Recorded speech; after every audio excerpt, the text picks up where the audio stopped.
Manel Gomes e eles me ensinaram skate ou ensinaram a dar flip.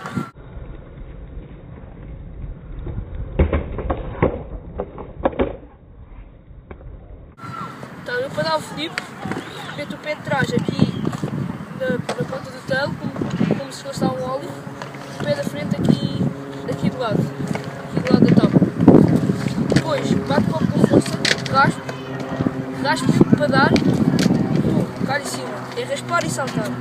A maior parte das pessoas no princípio raspam e deixam o pé de fora.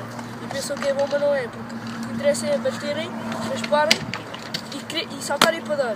Não é raspar e deixar lá o pé de fora. Depois podem pegar os truques em gué, pescadas, remões.